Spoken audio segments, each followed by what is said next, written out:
अल्हम्दुलिल्लाहि रब्बिल आलमीन वस्सलातु वस्सलामु अला सय्यिदिल मुरसलीन अम्मा बाद फ़ाऊज़ु बिल्लाहि मिनश शैतानिर रजीम बिस्मिल्लाहिर रहमानिर रहीम।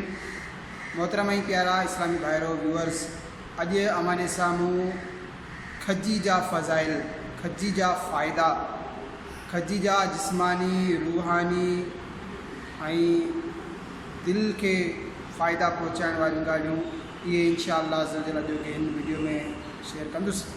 तवज्जो सां ॿुधजो, मुकमल वीडियो ॿुधजो। तबीबन जे तबीब अल्लाह अज़्ज़ व जल जे हबीब सल्लल्लाहु ताला अलैहि वसल्लम जो फ़रमान सेहत निशान है। आलिया जी अजवा में हर बीमारी का शिफ़ा है। अल्लामा बदरुद्दीन ऐनी हनफ़ी रहमतुल्लाह ताला अलैहि जी रिवायत मूजिब 7 ॾींहंनि ताईं रोज़ानो 7 अदद अजवा खारक खाइण कोढ़ खे रोकींदो आहे। ये आलिया जी अजवा में मुराद इहो आहे त मस्जिद कुबा जे भरिसां जी हिकु जगह है, उनजो नालो आलिया है। उतां जी जेका अजवा है उनजे मुतलिक़ ही रिवायत है। मिठे मिठे आका मदीने वाले मुस्तफ़ा सल्लल्लाहु ताला अलैहि वसल्लम जो फरमान जन्नत निशान है। अजवा खारक जन्नत मां आहे, हिन में ज़हर खां शिफ़ा आहे। बुखारी शरीफ़ जी रिवायत मूजिब जंहिं बि नेराने अजवा खारक जा 7 दाणा खाई छॾिया उन ॾींहुं उनखे जादू ऐं ज़हर नुक़सान न ॾेई सघंदा। अचो हाणे इहो ॿुधो था, छा हदीस में ॿुधायल इलाज हर को करे सघे थो? हदीस मुबारका में बयान कयल इलाज भी पंहिंजी मर्ज़ी सां न करणु घुरिजे। बेशक सरकार मदीना सल्लल्लाहु ताला अलैहि वसल्लम जा मुबारक फरमान हक़ ऐं हक़ी आहिनि, पर जेकी इलाज नबियुनि जे सरताज साहिब मेराज सल्लल्लाहु ताला अलैहि वसल्लम तजवीज़ फरमाया आहिनि, थी सके तो उहे ख़ासि मौक़े ऐं मौसम जी मुनासिबत ऐं मख़सूस माण्हुनि जे मिज़ाज ऐं तबियत मुताबिक़ हुजनि।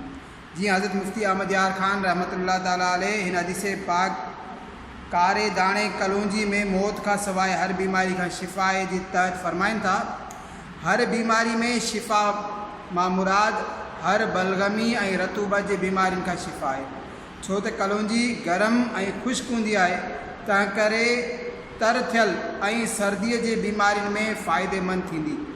अॻिते हली फरमाइनि था, हिते मुराद अरब जूं आम बीमारियूं आहिनि। मिरकात यानी कलौंजी अरब जे आम बीमारियुनि में फ़ाइदेमंद आहे। इहो ध्यान में रहे त अहादीस शरीफ़ा जूं दवाऊं कंहिं माहिर तबीब जे मशवरे सां इस्तेमालु करणु घुरिजनि। अरबनि लाइ तजवीज़ कयल दवाऊं रुगो पंहिंजी राय सां इस्तेमालु न करियो, छो त असांजी तबियत अरबनि जी तबियत खां मुख़्तलिफ़ आहे। हुन सां गॾोगॾु इहा बि ताक़ीद आहे त हिन किताब में ॾिनल को बि नुस्ख़ो पंहिंजे तबीब सां मशवरो करण खां सवाइ इस्तेमालु न कयो वञे। हिन वीडियो में जेके अव्हांखे मां ॻाल्हियूं ॿुधायां पियो, इन जे मुतलिक़ बि इहो ई आहे त कंहिं माहिर तबीब सां, माहिर डॉक्टर सां मशवरो करण खां सवाइ इहो इलाजु न कयो वञे, तोड़े जो उहो नुस्ख़ो इन बीमारी जे लाइ हुजे जंहिंमें तव्हां मुब्तला आहियो। उनजो बुनियादी सबबु इहो आहे त माण्हुनि जूं तबई कैफ़ियतूं मुख़्तलिफ़ हूंदियूं आहिनि। हिकु ई दवा कंहिंजे लाइ आब हयात जो कमु ॾेखारे थी त कंहिंजे लाइ मौत जो पैगाम। तंहिं करे तव्हांजे जिस्मानी कैफ़ियतुनि खां वाक़िफ़ तव्हांजो मख़सूस डॉक्टर, मख़सूस तबीब ई बहितर तय करे सघे थो त तव्हांजे लाइ कहिड़ो नुस्ख़ो फ़ाइदेमंद थी सघे थो ऐं कहिड़ो नुक़सानदेह थी सघे थो। अचो अॻिते ॿुधूं था। सैयदना अबू हुरैरा रज़ियल्लाहु ताला अन्हु खां रिवायत आहे त खारक खाइण सां कूलंज यानी वॾे आंड्रे जो सूर, जंहिंखे अंग्रेज़ी में अपेंडिक्स चवंदा आहिनि, इहो नाहे थींदो खारक खाइण सां। तबीबनि जे तबीब अल्लाह अज़्ज़ व जल जे हबीब हबीब लबीब सल्लल्लाहु ताला अलैहि वसल्लम जो फरमाने शिफ़ा निशान आहे। नेराने खारक खाओ, उन सां पेट जा कीड़ा मरी वेंदा आहिनि। नंबर 5, हज़रत सैयदना रबी बिन ख़सीम रज़ियल्लाहु ताला अन्हु फरमाइनि था, मुंहिंजे वेझो हामिला जे लाइ खारक खां ऐं मरीज़ जे लाइ माखी खां बहितर कंहिं शइ में शिफ़ा न आहे। सैयदी मोहम्मद अहमद ज़हबी रहमतुल्लाह ताला अलैहि फरमाइनि था, हामिला खे खारक खाराइण सां इंशाअल्लाह छोकिरो पैदा थींदो, जेको ख़ूबसूरत, बुर्दबार ऐं नरम मिज़ाज हूंदो। जेको बुख जे सबब खां कमज़ोर थी वियो हुजे उन जे लाइ खारक तमामु मुफ़ीद आहे, छो त हीअ ग़िज़ाइत यानी खाधे जे ताक़तवर जुज़नि सां भरपूर आहे। हिन जे खाइण सां जल्द तवानाई बहाल थी वेंदी आहे, तंहिं करे खारक सां इफ़्तार करण में इहा हिकमत बि आहे। रोज़े में हिकदमि बर्फ़ जो थधो पाणी पीअण सां गैस, मैदे जी गर्मी ऐं जिगर जी सोज जो सख़्तु ख़तरो हूंदो आहे। खारक खाई थधो पाणी पीअण सां नुक़सान जो ख़तरो टरी वेंदो आहे, पर तमामु थधो पाणी पीअण हर वक़्तु नुक़सानदेह आहे। खारक ऐं खीरो या वंगी खारक ऐं हिंदाणो गॾु खाइणु सुन्नत आहे। हिन में बि हिकमतुनि जा मदनी गुल आहिनि। अल्हम्दुलिल्लाह अज़्ज़ व जल असांजे अमल जे लाइ त हिन जो सुन्नत हुजण ई काफ़ी आहे, पर तबीब चवनि था त उन सां जिन्सी ऐं जिस्मानी कमज़ोरी ऐं ॾुबरा ख़तमु थींदी आहे। हदीस पाक में सरकार मदीना सल्लल्लाहु ताला अलैहि वसल्लम जो फ़रमान सिहत निशान आहे, मक्खण सां गॾु खारक मिलाए खाओ, पुराणियूं ऐं ताज़ियूं खारकूं मिलाए करे खाओ, छो जो जॾहिं शैतान कंहिंखे ईअं कंदे ॾिसंदो आहे त अफ़सोस कंदो आहे त पुराणी सां गॾु नई खारक खाई करे माण्हू तनो मन यानी मज़बूत जिस्म वारो थी वियो। खारक खाइण सां पुराणो कब्ज़ बि ख़तमु थी वेंदो आहे। उबसाई, दमो, दिलि, गुर्दे, मसाने, पिते ऐं आंड्रनि जे मर्ज़नि में खारक मुफ़ीद आहे। हीअ बलगम ख़ारिज कंदी आहे, वात जी ख़ुश्की खे ख़तमु कंदी आहे, क़ुव्वत बाह यानी मर्दाना क़ुव्वत वधाईंदी ऐं पेशाब आणींदड़ आहे। दिल जी बीमारी ऐं कारे मोती यानी जिस्म ते फुरियूं थियण जे लाइ खारक खे खखड़ी समेत कुटे खाइण मुफ़ीद आहे। खारक खे पिसाए उन जो पाणी पी छॾण सां जिगर जूं बीमारियूं ख़तमु थींदियूं आहिनि। दस्तनि जी बीमारी में बि हीउ पाणी मुफ़ीद आहे। राति जो पिसाए सुबुह जो नेराने उन जो पाणी पीओ, पर पिसाइण जे लाइ फ्रीज़र में न रखो। खारक खे खीर में उॿारे खाइण बहितरीन ताक़त ॾियण वारी ग़िज़ा आहे।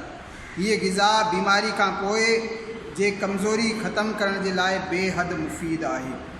खारक खाइण सां ज़ख़म जल्दी भरिजी वेंदो आहे। यरकान यानी साई जे लाइ खारक बहितरीन दवा आहे। ताज़ी पकल खारक सुफ़रा यानी पिते मां उल्टीअ ज़रिए निकिरंदड़ पीलो ऐं कोड़ो पाणी ऐं एसिडिक यानी तेज़ाबियत खे ख़तमु कंदी आहे। खारक जी खखड़ियुनि खे बाहि में साड़े उन जो टूथ पाउडर ठाहियो। हीउ ॾंदनि खे चमकदार ऐं वात जे बदबूअ खे ख़तमु कंदो आहे। खारक जे सड़ियल खखड़ियुनि जी केरी यानी खाक लॻाइण सां ज़ख़म जो रत बंदि थी वेंदो आहे ऐं ज़ख़म भरिजी वेंदो आहे। खारक जी खखड़ियुनि खे बाहि में विझी वास वठणु बवासीर यानी मोकनि खे ख़ुश्क कंदो आहे। खजीअ जे वण जे पाड़नि ऐं पननि जी केरी ॾंदनि जे सूर जे लाइ मुफ़ीद आहे। पाड़नि या पननि खे पाणी में काढ़े उन सां गुरड़ियूं करण बि ॾंदनि जे सूर में फ़ाइदेमंद आहे। जंहिंखे खारक खाइण सां कंहिं क़िस्म जो नुक़सानु साइड इफ़ेक्ट थींदो हुजे त ॾाढ़ूअ जो रस या ख़सख़स या कारे मिर्च सां गॾु इस्तेमालु करे इंशाअल्लाह अज़्ज़ व जल फ़ाइदो थींदो। अधु पकल ऐं पुराणी खारक हिकु ई वक़्तु खाइणु नुक़सानकार आहे। अहिड़ी तरह खारक सां गॾु अंगूर या किशमिश या मुनक्का मिलाए खाइणु, खारक ऐं इंजीर हिकु ई वक़्तु खाइणु, बीमारीअ मां उथंदे ई कमज़ोरीअ में घणी खारक खाइणु ऐं अखियुनि जी बीमारी में खारक खाइणु नुक़सानकार आहे। हिकु वक़्त में 5 तोला यानी तक़रीबन 60 ग्राम खां वधीक खारक न खाओ। पुराणी खारक खाइण वक़्तु खोले अंदरां ॾिसी वठो, छो त हिन में कॾहिं कॾहिं नंढड़ा ॻाढ़ा जीत हूंदा आहिनि, तंहिं करे साफ़ करे खाओ।